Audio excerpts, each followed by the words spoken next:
Oye hombo jo gay to le popo ada do mo en do gay satore di o o tan ma so tin na ye amo ho jira we ma wa agba mi ton ji egbe ba si azan tin tan di asun pe fo ko atonu kuro po to me mi ti te ton bo ara do mo la boussole wo na mi boussole mo ko ton bo plan mi so ibembere ke si o to lo me mo bo do na mi do mo lo o gay satore po lo le je go me na ye bo ye hombo yi bi po wata amo ye jo o gay to le ati ro po churo po do mo bo e do moto egbe afonu nyana yo de lole igbon anaho la busol egbe ton anamo ya de memo matinal wo wa dana mi po matinal mato egbe do mo nuwe kan ye ni cho otomito podo onu kitikuti e yo technology re po anayo do wada idin o eyin degbute mi to bi pata ba nu mo ko to ro bo mere ma si gan fin bi o mere ma si gan fin to wada i verrouille les frontières du Bénin ou matinal do le Béninois libéré egbeton wo wa mo pondo mo lo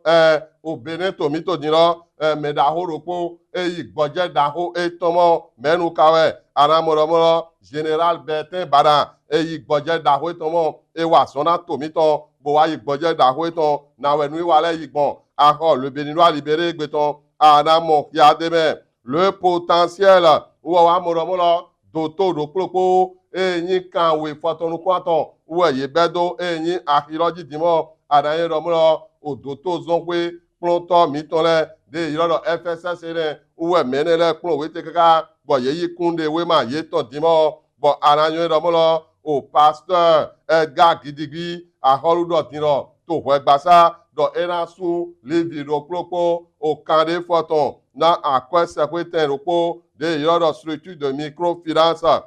Matin libre wo wa mu egbe pondo mo lo librement wo yo de yin kokro yin tole na we ran ka ba igbon bo eyin okokro wo bu de nu agbledo yele na we ran ba igbon bo e ma so gleba wo e kan egbe le défi des 80 000 tonnes manquantes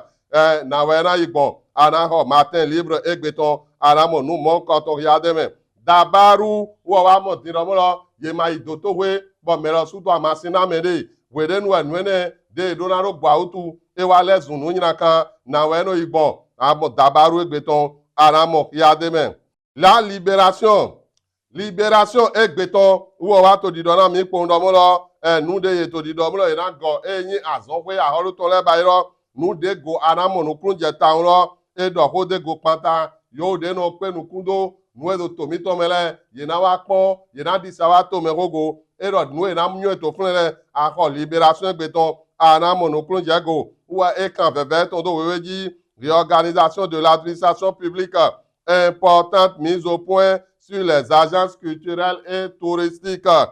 L'informateur wo wa mo do mo lo melani ma wula ndo blo mo do de do mo lo ye na bo eyin azonwe ahoro ton le jira do lo ye na le adana lo mele wa to nu do boto budo ko mena me les agences l'amalgame a évité mi ma di ke ni gba idona mi blo u do we etemo bo eyin nouvelle expression wo wa mo po ndo mo lo otogan mi ton romia wala yi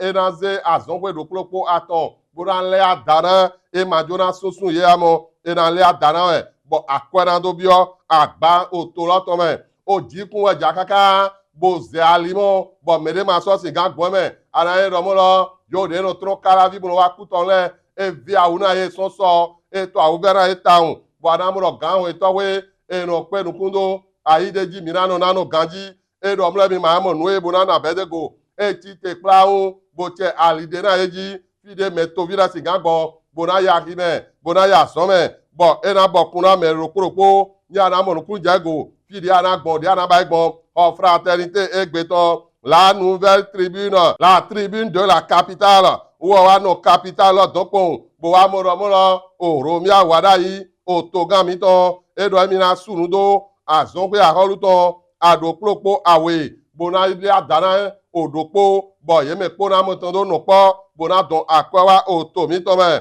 bo Benin intelligent ou mina do fo egbeton na epon bona do na do mo lo o monore ajo arizi ou to apawo ele do mo aze gbado to imome bo nu kuntu e ma deji anyo do mo ajo e no je me we e no rizi to fun e kan veve ton do weweji menuiserie au Bénin un secteur minier par la fraude et la précarité. Are nomlo monole nu male we yeno baimo nye nomlo Yesu bezanto mawa je male sian loji anaze kwatu pon yawe bona ho jirawe male bona monu e kandemele ana soto pipon to kaji didiato vigilance ponu alonu podo enyo wa ansi po désiré to po bo vigilance no ni so